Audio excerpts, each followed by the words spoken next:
नमस्कार, मी श्रीधर जोशी. आपण पाहतात व्हिडिओ चॅनल कर्मचारी मित्र. बंधुभगिनींनो, आज शुक्रवार दिनांक 13 सप्टेंबर 2024 आणि हा व्हिडिओ आहे व्हिडिओ क्रमांक 422. आजच्या व्हिडिओद्वारे मी 16 प्रश्नांना उत्तरं देणार आहे. प्रश्न खूप आलेले आहेत आणि त्यापैकी काही लोकांच्या प्रश्न माझ्या उत्तराची अपेक्षा देखील आहेत. त्यापैकी काही सर्वश्री विशाल, समीर साम, डोईफोडे किंवा पिपुल यांच्या प्रश्नाची माझ्या उत्तराची वाट पाहत आहेत. पण त्यांच्या प्रश्नांची उत्तरं मी येत्या मंगळवारी एक खास व्हिडिओ करणार आहे.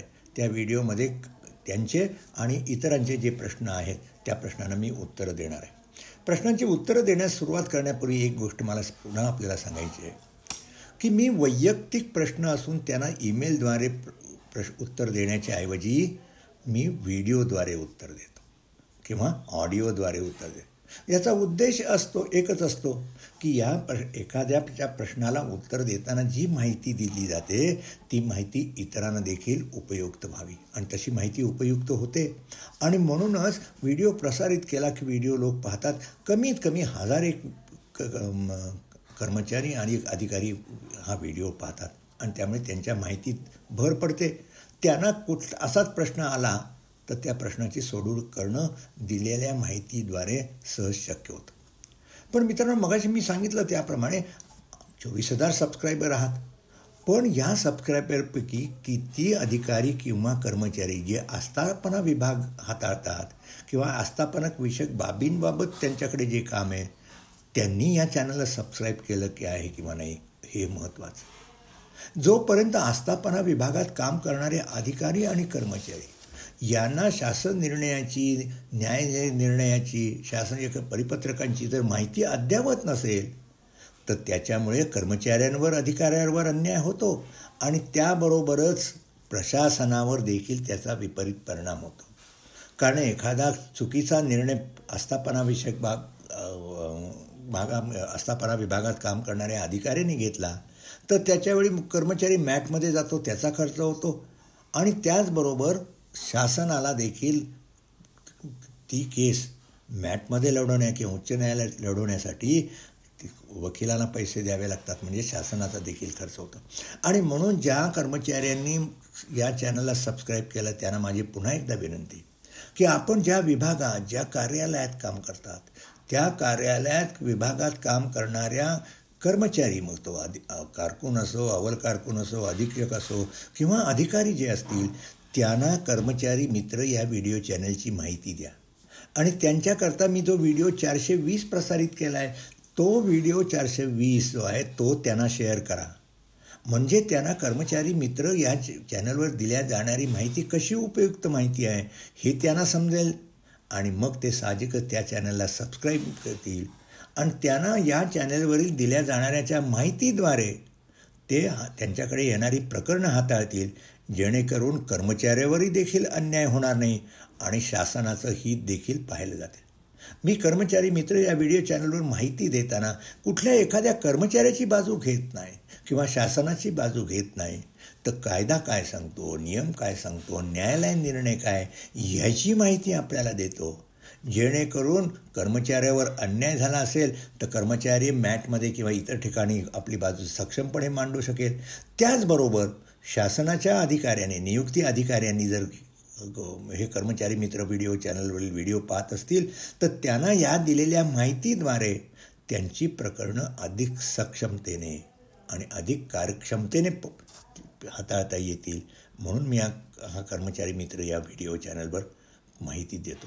आणि म्हणून या चॅनलला सबस्क्राईब करणाऱ्या कर्मचाऱ्यांना, अधिकाऱ्यांना माझी विनंती आहे की हा व्हिडिओ, प्रत्येक येणारा व्हिडिओ तर शेवटपर्यंत पाहाच, पण ह्या 420 क्रमांकाचा व्हिडिओ, त्या व्हिडिओची माहिती आस्थापना विषय हाताळणाऱ्या कर्मचाऱ्यांना, अधिकाऱ्यांना, आपले कार्यालय प्रमुख असतील, शिस्तभंगविषयक अधिकारी असतील त्यांना किंवा अपिली अधिकारी जर ज्यांच्या कार्यालयात आपण जर काम करतात त्यांना देखील कर्मचारी मित्र या व्हिडिओ चॅनलची माहिती द्या आणि त्यांना चॅनलला सबस्क्राईब करा.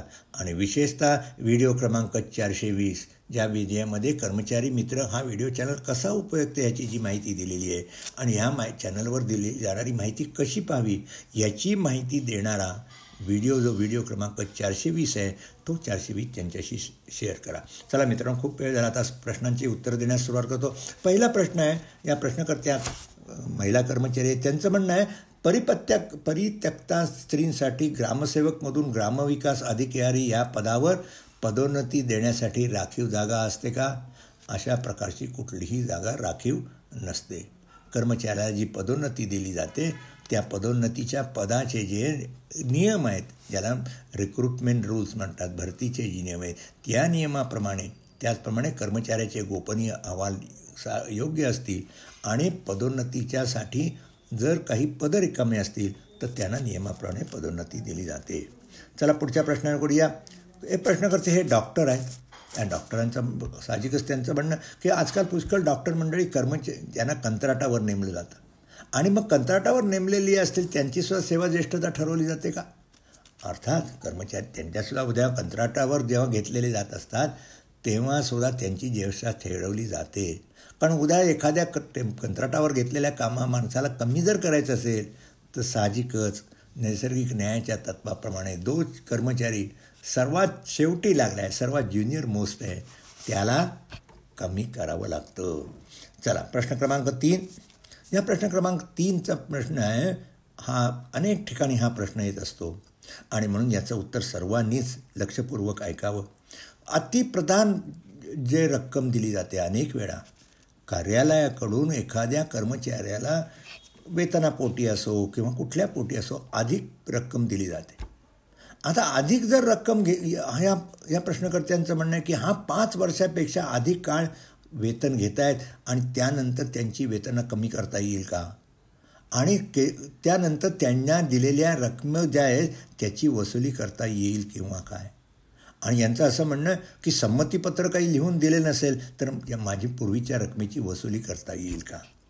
तर ह्या प्रश्नकर्त्यांना मी पहिल्यांदा सांगेन की आपल्याला कुठल्याही प्रकारचं जर दिली जाणारी वेतन श्रेणी अधिक असेल ती कमी करायची असेल तर आपल्याला त्याची कल्पना देणं आवश्यक आहे. म्हणजे नैसर्गिक न्यायाच्या तत्वानुसार आपलं म्हणणं ऐकणं आवश्यक. आता आपल्याला पूर्वीची जी रक्कम घेतलेली आहे त्याची वसुली करता येईल का? तर मी आपल्याला या संदर्भात सांगेन की शासनाने एक 22/11/2021 परिपत्रक काढलेलं आहे आणि तो मी त्यातल्या संदर्भातला व्हिडिओ 22/11/2021 एक व्हिडिओ प्रसारित केलेला आहे आणि एक व्हिडिओ केला आहे 359 नंबरचा व्हिडिओ आहे. तो 17/8 त्याच्यामध्ये 17/8/2023 परिपत्रक जोडलेलं आहे. आपण ही दोन्ही परिपत्रक शासनाने जर काढली तर ती पहा. आपल्याला 22/11/21 परिपत्रकामध्ये जो व्हिडिओ केला आहे त्याच्याबद्दल जे 21चं परिपत्रक जे जोडलेलं आहे त्या परिपत्रकामध्ये शासनाने केलं आहे की हे संमतीपत्र जे म्हणतो ते लिहून घेतलं पाहिजे. आता संमतीपत्रक तुम्ही लिहून घेतलं पण संमतीपत्रक लिहून न घेतलेलं आहे किंवा घेण्याच्या 22/11/2021 अशा प्रकरणाच्या बाबतीमध्ये जर एखाद्या कर्मचाऱ्याला अतिप्रधान रक्कम झाली असेल तर ती वसूल करता येणार नाही, तर साहजिकच ती राईट ऑफ करावी लागेल. आणि अशी जी प्रकरणं आहेत ती प्रकरणं संबंधित विभागाने वित्त विभागाच्या संमतीकरता पाठवावी असं 17/8/2023 परिपत्रकामध्ये नमूद केलेलं आहे. तर या संबंधात मी आपल्याला जे सांगितलं की या संबंधातले जे व्हिडिओ केलेले आहेत ते दोन्ही व्हिडिओचा नंबर मी आपल्याला सांगतो. ते व्हिडिओ आपण जरूर पहा आणि मग आपल्याला ते जर पाहायला मिळाले तर मग त्याच्यावरून आपल्याला मी जी परिपत्र सांगितली तर त्याच्यामध्ये पहा. एक तर मी सांगितलं त्याप्रमाणे एक व्हिडिओ क्रमांक जे 22/11/2021 जे परिपत्रक आहे ते व्हिडिओ क्रमांक 188 बरोबर जोडलेला आहे. म्हणजे 188चा व्हिडिओ जर पाहिलात तर त्याच्यामध्ये जो डिस्क्रिप्शन बॉक्स आहे त्या बॉक्समध्ये हे 22/11/2021 पत्र गुगल ड्राईव्हवर अपलोड करून त्याची लिंक 188 बरोबर दिलेली आहे. 17/8/2023 जे मी परिपत्रक जे सांगितलं ते जोडलेलं आहे व्हिडिओ क्रमांक 359 बरोबर. तर ही दोन्ही पत्रकं आपण एकदा डाउनलोड करून घ्या. पण आपल्याकडून जर आपण संमतीपत्रक घेतलेलं नसेल आपल्याकडून तर आपल्याला आपली वसुली करता येणार नाही. पण ते रक्कम जी राईट ऑफ करण्याकरता आपल्या विभागाला वित्त विभागाची मान्यता घ्यावी लागेल. तर या बाबतीमध्ये आपण मी या दोन्ही परिपत्रकाच्या आधारे आपण आपल्या ज्या अधिकारी आहेत वसुलीच्या बाबतीमध्ये आपली वसुली करणार असतील तर त्यांना ह्या सर्क्युलरचा आधार घेऊन त्यांच्याकडे आपण सविस्तर निवेदन द्या. आता मगाशी मी सांगितल्याप्रमाणे अतिप्रधान वेतनश्रेणी का कमी झाली, काय झाली, याचा खुलासा तुम्ही माझ्याकडे काही दिलेला नाही. तर का कुठली वेतनश्रेणी होती, का कमी केली गेली, याची काही कारणं दिली होती का, आपल्याला काही कळलं याची माहिती मला द्या. पण आपण संमतीपत्र दिलं नसल्यामुळे आपल्या 5 वर्षात झालेली आहेत, आपल्याला अधिक वेतन देणं होतं तर आपल्याला 5 वर्ष याची वसुली त्यांना करता येणार नाही. आता याच्या संदर्भामध्ये मी आपल्याला सांगितलं तर जसं मी हे सांगितलं 188 व्हिडिओ पाहाय सांगितलं, 359 पहा, त्याचबरोबर 129 आणि 270 हे व्हिडिओ देखील पहा. या व्हिडिओसोबत काही न्यायालयीन निर्णय दिलेले आहेत. हे आज मी ह्या प्रश्नाला उत्तर देताना मी का सांगितलं, ही 4 व्हिडिओ सांगितले. हे 4 व्हिडिओ एखाद्या कर्मचाऱ्याची अतिप्रधान रक्कम वसूल करण्यापूर्वी हे 4ही व्हिडिओ ज्या आस्थापना विभागातल्या लोकांनी देखील जर पाहिले तर त्यांना अतिप्रधान रक्कम वसूल करता येते किंवा नाही याबाबत निश्चित शासनाच्या सूचना काय आहेत त्या समजून घेतल्या जातील आणि मग कर्मचाऱ्यावर देखील अन्याय होणार नाही.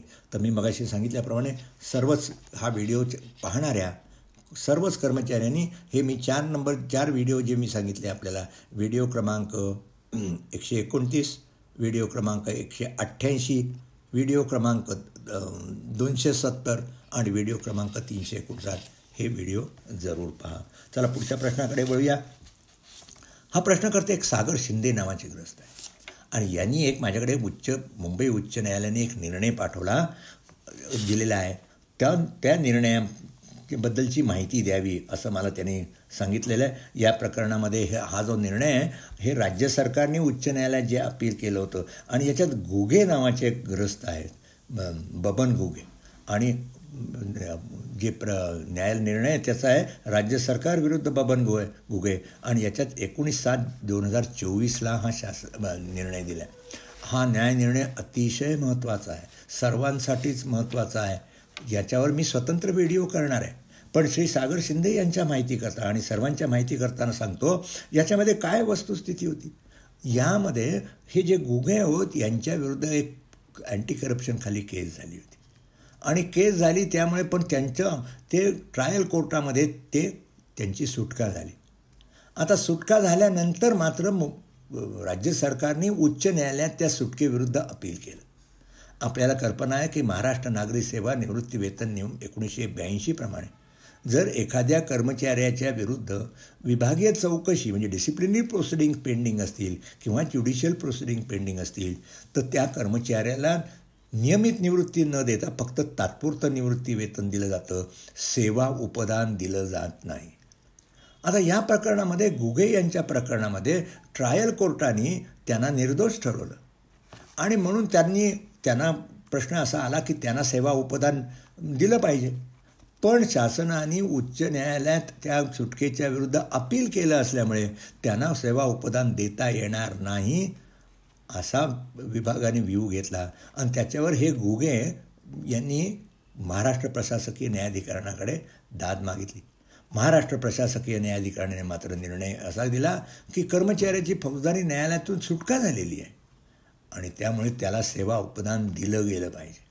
आणि मग ह्याच्याविरुद्ध मॅटच्या निर्णयाविरुद्ध उच्च न्यायालयामध्ये अपील करण्यात आलं आणि त्या उच्च न्यायालय जे आता मगाशी मी सांगितलं ज्याचा निकाल 19 जुलै 2024 दिला आहे त्यामध्ये उच्च न्यायालयाने निर्णय असा दिलेला आहे की त्यांच्या सुटकेच्या विरुद्ध अपील केलं असल्यामुळं म्हणजे ज्युडिशियल प्रोसिडिंग अजूनही चालू आहे. म्हणजेच त्यांची जी सुटका झाल्या त्याला फायनॅलिटी मिळालेली नाही, त्यामुळे त्यांना सेवा उपदान देता येणार नाही आणि उच्च न्यायालयाने महाराष्ट्र प्रशासकीय न्यायाधिकरणाचा निर्णय रद्द ठरवला आणि यामुळे काय झालं, या घुगे यांना सेवा उपदान न मिळता त्यांना फक्त तात्पुरतं निवृत्ती वेतन मिळत राहणार. अर्थात आता उच्च न्यायालयाने हा निर्णय दिलेला आहे. वैयक्तिकदृष्ट्या मी या न्यायनिर्णयाशी सहमत नाही. त्यामुळे या बाबतीत शासनाने देखील विचार करावा आणि या संदर्भामध्ये एक तर ज्युडिशियल प्रोसिडिंग म्हणजे काय कारण निवृत्तीवेतन नियमामध्ये म्हटलं आहे की employee will be entitled for all provisional pension only आणि gratuity will not be payable to him 130 खाली दिला आहे when a judicial proceeding or disciplinary proceeding is pending against him. आता ज्युडिशियल प्रोसिडिंगची कुठे व्याख्या केलेली नाही, पण हा उच्च न्यायालयाने म्हटलं आहे की एखाद्या कर्मचाऱ्याची सुटका झाली आणि अपील केलं आणि म्हणून त्याच्याविरुद्ध ज्युडिशियल प्रोसिडिंग पेंडिंग आहे असं जर केलं, आपल्याला माहिती आहे की उच्च न्यायालयात एखादं अपील केलं त्याला किती वर्ष लागतील. तोपर्यंत अधिकारी किंवा कर्मचाऱ्याचं सेवा उपदान त्याला न देणं किंवा त्याला निवृत्ती वेतन न देणं किंवा त्याबद्दल त्याला कम्युटेशन न देणं हा मला वैयक्तिक दृष्टीने कर्मचाऱ्यांवर अन्याय करणारा निर्णय आणि म्हणून याबाबत शासनाने देखील याचा पुनर्विचार करणं आवश्यक आहे आणि जरूर तर नियमामध्ये बदल करा किंवा उच्च न्यायालयाने दिलेल्या निर्णयाच्या अपीलावर अपील करावं किंवा काय याबाबत देखील त्यांनी विचार केला पाहिजे. घुगे यांनी देखील याबाबत वकिलाचा सल्ला घेऊन उच्च न्यायालयाच्या निर्णयाविरुद्ध अपील सर्वोच्च न्यायालयात करावं किंवा काय याचं मार्गदर्शन करून पुढील कारवाई करावी. मित्रांनो, जसं मगाशी मी सांगितलं त्याप्रमाणे हा न्याय निर्णय जो आहे तो सर्वांच्या दृष्टीने महत्त्वाचा आहे. कर्मचाऱ्यांच्या दृष्टीने तो निर्णय चांगला नाही आहे, पण उच्च न्यायालयाचा निर्णय त्याची अंमलबजावणी अधिकाऱ्यांना आणि कर्मचाऱ्यांना करावी लागेल. त्यामुळे आस्थापना विभागात काम करणाऱ्या कर्मचाऱ्यांनी देखील याची नोंद घेणं आवश्यक आहे. मित्रांनो, मगाशी सांगितल्याप्रमाणे सागर शिंदे यांनी सुचवलेल्या जो निर्णय माझ्याकडे पाठवला आहे त्याच्यावर मी एक स्वतंत्र व्हिडिओ लवकरच करीन. चला, पुढचा प्रश्न 5 आहे. ह्या 5 प्रश्नामधलं ज्या प्रश्नाचं उत्तर देतो आहे त्या प्रश्नामध्ये देखील मी आपल्याला सांगतो की आस्थापना विभागामध्ये कर्मचाऱ्यांना आणि अधिकाऱ्यांना न्याय निर्णयाची आणि शासन निर्णयाची माहिती नसल्यामुळे कसा अन्याय होतो याचं हे उदाहरण. आता हे जे प्रश्नकर्ते आहेत हे उपअधीक्षक आहेत भूमी अभिलेख विभागामध्ये आणि त्यांना 31/8/2024 त्यांना ते सेवानिवृत्त झालेले आहेत. आता 31/8/2024 सेवानिवृत्त झाले त्यावेळेस त्यांच्याविरुद्ध कुठलीही विभागीय चौकशी प्रलंबित नव्हती किंवा न्याय निर्णय प्रलंबित नव्हता. पण 22/8 म्हणजे रिटायर होण्याच्या 8-10 दिवस आधी एक उपसंचालक कोकण विभाग यांनी या प्रश्नकर्त्यांच्या विरुद्ध महाराष्ट्र नागरी सेवा निवृत्ती वेतन नियम 1982च्या नियम 8 प्रमाणे विभागीय चौकशी प्रस्तावित केलेली आहे आणि म्हणून यांना फक्त तात्पुरतं निवृत्ती वेतन दिलं जाते आणि सेवा उपदान दिलं जात नाही आणि तसंच त्यांना निवृत्ती वेतनाचे अंशीकरण करता येणार नाही असं त्यांना सांगण्यात आलं. आता मी मगाशी सांगितल्याप्रमाणे यांना हे असं लेखी उत्तर आलं आहे की मला माहिती नाही, पण लेखी उत्तर आलं असेल तर हा त्यांच्या विभागाने जो निर्णय घेतला आहे तो अत्यंत चुकीचा निर्णय आहे. शासनाने या संदर्भामध्ये वित्त विभागाने 25 मार्च 1991 परिपत्रक पाठवलं आहे आणि त्यामध्ये स्पष्ट करण्यात आलं आहे की एखाद्या कर्मचाऱ्याच्या विरुद्ध विभागीय चौकशी प्रस्तावित आहे म्हणून त्याचं निवृत्ती वेतन थांबवता येणार नाही किंवा त्यांना नियमित निवृत्ती वेतन द्यावं लागेल आणि तात्पुरतं सेवा उपदान देखील द्यावं लागेल. कारण विभागीय चौकशी केव्हा सुरू झाली याची व्याख्या नियम 27 स्पष्ट म्हटलं आहे की जेव्हा कर्मचाऱ्याविरुद्ध दोषारोपपत्र निर्गमित झालं असेल तेव्हाच त्याच्याविरुद्ध विभागीय चौकशी सुरू झाली असं म्हणतं आहे. या प्रश्नकर्त्यांना दोषारोपपत्र निर्गमित झालेलं नाही आहे आणि ते सेवानिवृत्त झालेले आहेत आणि त्यामुळे त्यांना नियमित निवृत्ती वेतन मिळालं पाहिजे, त्यांना कम्युटेशनही मिळालं पाहिजे, त्यांना सेवा उपदान देखील मिळालं पाहिजे. आणि म्हणून मी आजच्या व्हिडिओसोबत वित्त विभागाचं 25 मार्च 1991 परिपत्रक याबाबत महसूल व वन विभागाने 6 ऑक्टोबर 1998 पाडलेला परिपत्रक आहे ते परिपत्रक, त्याचबरोबर महाराष्ट्र प्रशासकीयांनी मारुती शिरसाट विरुद्ध महाराष्ट्र शासन या प्रकरणामध्ये दिलेला न्याय निर्णय आणि NR गर्ग विरुद्ध पंजाब सरकार यामध्ये पंजाब न्यायालयाने उच्च न्यायालयाने निर्णय दिला.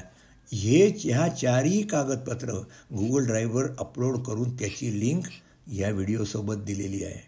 मी सर्वच प्रश्नकर्त्यांनाच नव्हे तर इतरांना देखील आणि विशेषतः आस्थापना विभागात काम करणाऱ्या अधिकारी आणि कर्मचाऱ्यांना सांगेन की हे दोन्ही शासन निर्णय आपण डाउनलोड करून घ्या. आपल्याकडे जेव्हा असं प्रकरण येत असेल तेव्हा जेव्हा एखाद्या कर्मचाऱ्याला किंवा अधिकाऱ्याला सेवानिवृत्तीच्या दिवशी दोषारोपपत्र निर्गमित केलं नसेल तर त्याला नियमित निवृत्ती वेतन जरूर द्या. त्याला सेवा उपदान देखील द्या, कम्युटेशन देखील द्या. त्यांना फक्त प्रस्तावित इन्क्वायरी आहे म्हणून तात्पुरतं निवृत्ती वेतन तुम्ही देणं हे अत्यंत बेकायदेशीर आहे. मगाशी मी सुरुवातीला सांगितलं मित्रांनो की अशा तऱ्हेचे जे प्रश्न जी उत्तरं दिली जातात ती आस्थापना विभागातल्या अधिकाऱ्यांना कर्मचाऱ्यांच्या दृष्टीने अत्यंत उपयुक्त आणि त्या आहेत आणि जेणेकरून कर्मचाऱ्यांवर आणि शासनावर देखील अन्याय होणार नाही. मला खात्री आहे की आज असं मी आवाहन केलं ज्या चॅनलला सबस्क्राईब करणारे जे सबस्क्रायबर आहेत ते देखील ज्या कार्यालयात काम करतात त्या कार्यालयातल्या आस्थापना विभागात काम करणाऱ्या अधिकाऱ्यांना कर्मचाऱ्यांना ते व्हिडिओ क्रमांक 420 निश्चित दाखवतील आणि त्यांना देखील या चॅनलला सबस्क्राईब करण्यास सांगेल.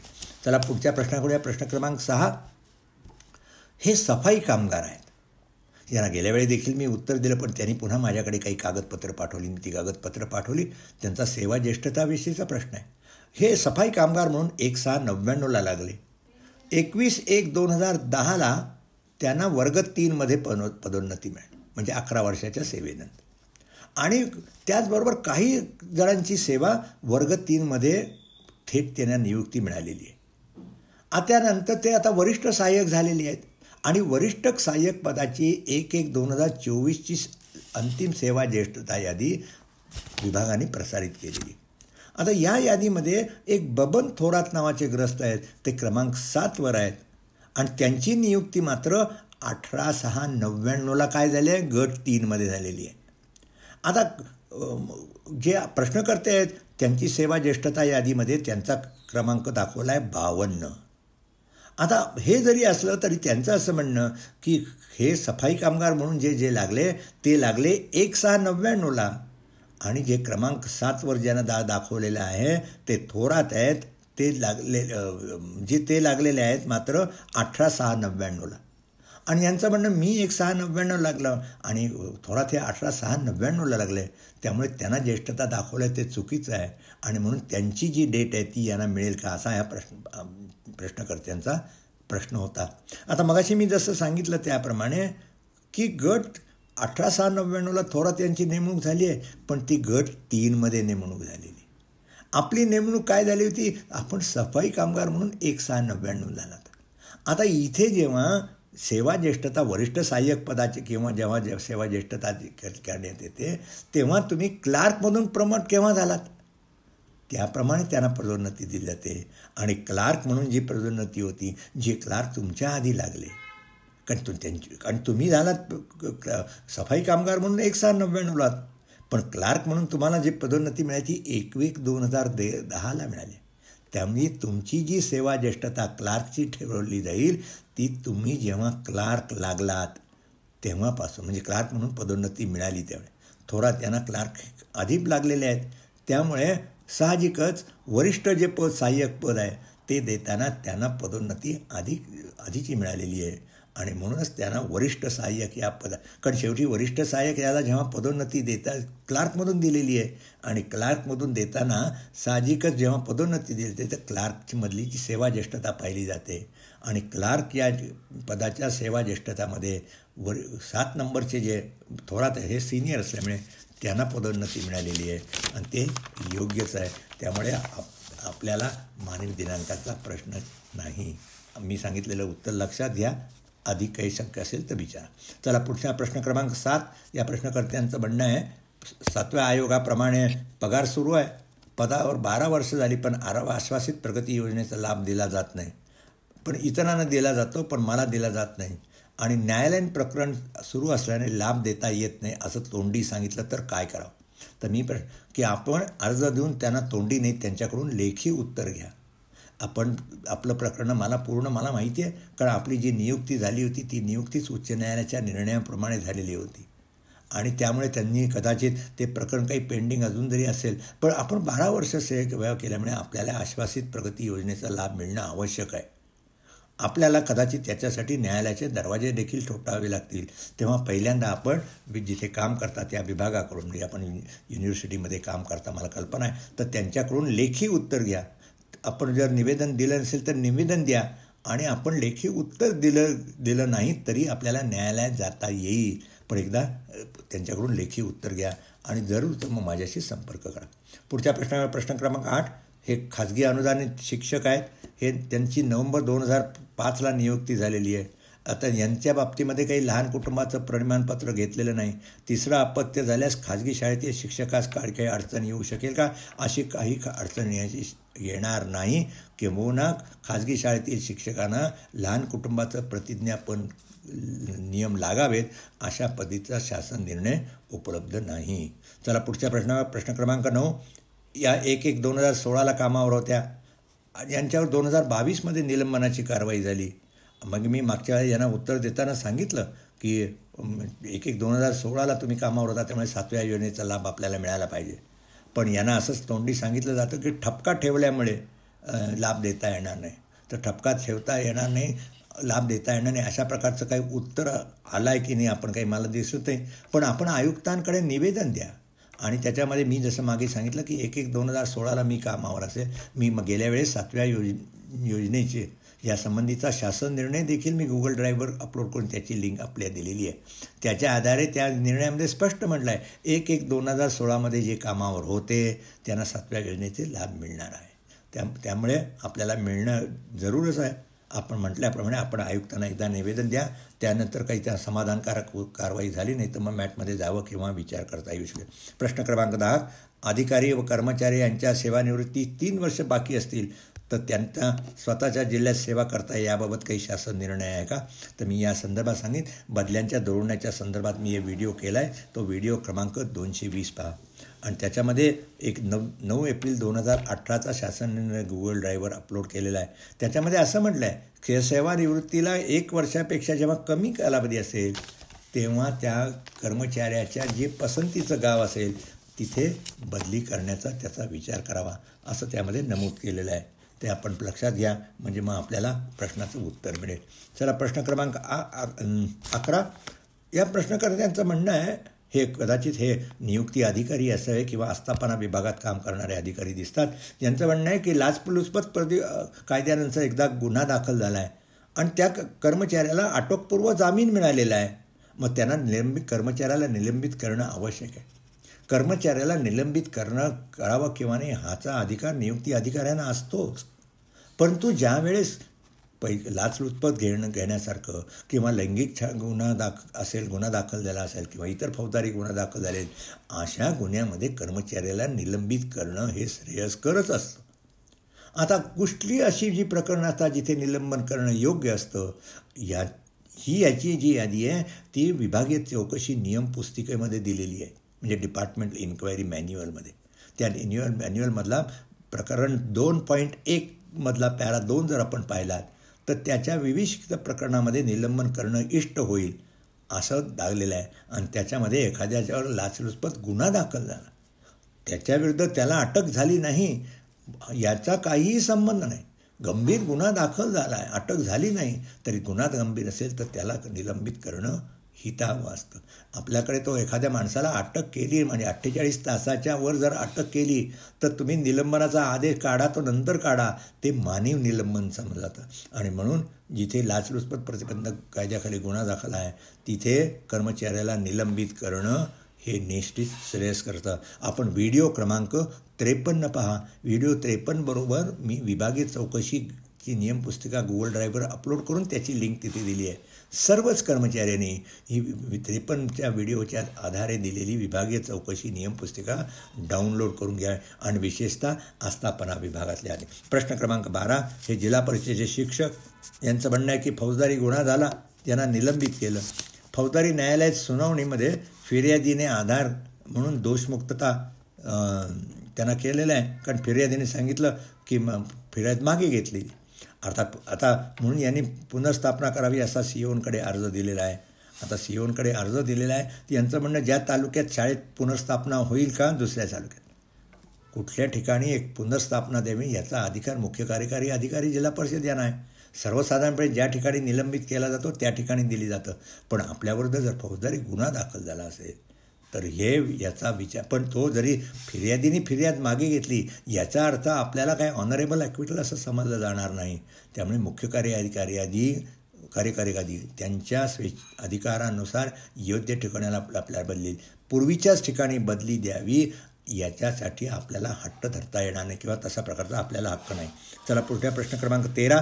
मुंबई पोलीस दलात नोकरी करतात. हे जून 2023 निलंबित होते. त्यांना 2 दिवसात हेड कॉन्स्टेबल म्हणून पदोन्नती मिळाली, पण त्यांना पद ते काही स्वीकारता आलं नाही आणि 21-40 दिवस निलंबनाखाली होते आणि मग त्यांची पुनर्स्थापना झाली. तर यांचं म्हणणं आहे की त्यांना जून 23 मानवी निलंबन मिळेल का? आता मानवी निलंबन मिळेल किंवा काय ह्यापूर्वी मी आपल्याला सांगेन, आपण आपला निलंबनाचा आदेश पाठवा, पदोन्नतीचा आदेश पाठवा आणि मुख्य जो निलंबन कालावधी आहे तो कालावधी ठरवला कसा आहे, म्हणजे तो कर्तव्यकाळ म्हणून वगैरे धरला, यासंबंधी काही आदेश काढला आहे का, आणि मग हेड कॉन्स्टेबल तुम्ही पदभार कसा करला याची माहिती माझ्याकडे द्या आणि मग मी यासंबंधी आपल्याला सांगेन की मानवी दिनांक मिळेल किंवा नाही. पण सर्वसाधारणपणे जसं सांगतं न्यायालय नेहमी सांगतं नो वर्क नो पे, उच्च पदावर काम केलं नसेल तर त्याचा पगार देऊ नये असं सर्वसाधारण धोरण. पण आपण मला माहिती दिलीत की यासंबंधी मी अधिक समर्पक आपल्याला उत्तर देऊ शकेन. पण आपल्याला मात्र त्याचबरोबर आपली सेवा ज्येष्ठता मात्र कायम राहील किंवा नाही हे पाहण्याकरताच आपण मला माहिती पाठवा. आणि म्हणजे मग आपल्याबरोबर कोणाकोणाची पदोन्नती झाली त्याप्रमाणे तुम्हाला जर आता इथे जर म्हटलं त्याप्रमाणे आपल्याला पुनर्स्थापना झाली आहे, त्यामुळे आपल्याला सेवा ज्येष्ठता मिळेल किंवा नाही याचा देखील विचार करावा लागेल. पण आपण मला माहिती द्या. प्रश्न क्रमांक 14. 10, 20, 30 पदोन्नतीची परिपत्रक लागू झालं आहे, परंतु आम्ही पात्र असून सुद्धा वेतनवाढ दिलेली नाही. आपण या संदर्भात आपले डिटेल्स कळवा. पण मी आपल्याला सुचवीन की आपण ज्या कार्यालयात काम करता तिथे अर्ज द्या आणि त्या अर्जामध्ये जर दिला असेल तर त्यांना रिमाइंडर द्या आणि नाहीतर मग आपल्याला मॅटमध्ये जावं लागेल. आपण या संबंधीची माहिती द्या, मग माझ्याकडे सल्ला मागा. प्रश्न क्रमांक 15. शासकीय कर्मचाऱ्यावर गुन्हा दाखल करण्यासाठी परवानगी देण्याबाबत विनंती अर्ज आला आहे. लेखी स्वरूपात आपण मला दिसतं आहे, आपण प्रश्नावरून असं दिसतं आहे कुठले तरी खाजगी व्यक्तीने आपल्याकडे परवानगी मागितली. एखाद्या गुन्हा दाखल करण्यासाठी परवानगी देण्याची कुठेही तरतूद नाही. आपल्याला काय द्यावं लागतं, एखाद्या फौजदारी गुन्ह्यामध्ये कारण एखाद्या ठिकाणी एखाद्या शासकीय कर्मचाऱ्याकडून गुन्हा दाखल झाला आणि ज्या गुन्ह्याचा आपल्या कार्यालयाशी संबंध नसेल तर अशा गुन्ह्या ठिकाणी आपल्या परवानगीची आवश्यकता नसता देखील तो गुन्हा एखाद्याने फिर्याद केली तर तो गुन्हा नोंदवला जातो. आणि म्हणजे एखाद्या कामाच्या व्यतिरिक्त एखाद्या ठिकाणी जर एखाद्या कर्मचाऱ्याकडून काही मारामारी केली अशा संबंधीचा गुन्हा आहे, चोरी केली असा गुन्हा केला आहे जो कार्यालय कर्तव्याशी संबंध नाही, असा गुन्हा दाखल त्या कर्मचाऱ्याच्या विरुद्ध गुन्हा दाखल करण्याकरता आपली परवानगीची आवश्यकता नसते. त्या कर्मचाऱ्याविरुद्ध गुन्हा दाखल पोलीस करतात आणि मग जेव्हा कोर्टामध्ये केस चालते तिथे मात्र प्रॉसिक्युशनची म्हणजे सँक्शन लागतं, त्यावेळेसच आपले प्रॉसिक्युशनची परवानगी लागेल. त्यामुळे गुन्हा आपण सर्व की आपल्या अशा लेखी परवानगीची आवश्यकता नाही. आपण पोलिसांकडे पोलीस स्टेशनला जाऊन गुन्हा नोंदवा अशा तऱ्हेचं उत्तर आपण खाजगी व्यक्तींना देऊ शकाल. चला, या संदर्भात मात्र आपण काही अर्ज कोणी केला, बहुतेक अर्ज खाजगी व्यक्तीने केला असं मला वाटतं. तेव्हा मी सांगितलं त्याप्रमाणे आपण कारवाई करा. अधिक खुलासा असेल तर आपण जरूर पहा. चला शेवटच्या प्रश्नाकडे येऊया. या प्रश्नकर्त्यांचं म्हणणे विभागीय चौकशीत एक वेतनवाढ कायमस्वरूपी आहे. सदर कालावधीत पदोन्नतीत निवड सचित पात्र असताना झाला तर पदोन्नती मिळेल का? शिक्षेचा कालावधीचा अंमल असेल तोपर्यंत कर्मचारी पदोन्नतीसाठी पात्र असला तरी त्याला पदोन्नती देता येत नाही. त्यामुळे आपली शिक्षा जर एक वेतनवाढ कायमस्वरूपी संबंधित आहे तर 1 वर्ष झाल्यानंतर आपण निवड सूचित पात्र असाल तर आपल्याला निश्चित पदोन्नती मिळू शकेल. मित्रांनो, खूप वेळ झाला, आता येथेच थांबतो. व्हिडिओ लाईक केला, शेअर करा, इतरांना फॉरवर्ड करा आणि या चॅनलला सबस्क्राईब केलं नसेल तर सबस्क्राईब करा. आणि व्हिडिओच्या सुरुवातीला जसं मी सांगितलं त्याप्रमाणे कर्मचारी मित्र या व्हिडिओ चॅनलची माहिती आणि विशेषतः व्हिडिओ क्रमांक 420 आपण ज्या कार्यालयात काम करणार त्या कार्यालयातील आस्थापना विभागात काम करणाऱ्या सर्व कर्मचाऱ्यांना, मग क्लार्क असेल, अव्वल कारकून असेल, अधीक्षक असेल आणि इव्हन डिसिप्लिनर त्यांना हा व्हिडिओ क्रमांक 420 शेअर करा आणि त्यांना कर्मचारी मित्र या व्हिडिओ चॅनलला सबस्क्राईब करण्यास सांगा आणि त्यांना मग 420 व्हिडिओ पाहिला त्यांना देखील खात्री होईल की या चॅनलद्वारे अत्यंत उपयुक्त माहिती ती नुसतीच कर्मचाऱ्यांसाठी नाही तर शासनामध्ये जे कार्यालय प्रमुख आहेत आस्थापना विभागात हाताळणारे कर्मचारी त्यांना देखील उपयुक्त आहेत. मित्रांनो, येथेच थांबतो. पुन्हा आपण भेटणार आहोत येत्या मंगळवारी एका नव्या व्हिडिओसोबत. नमस्कार.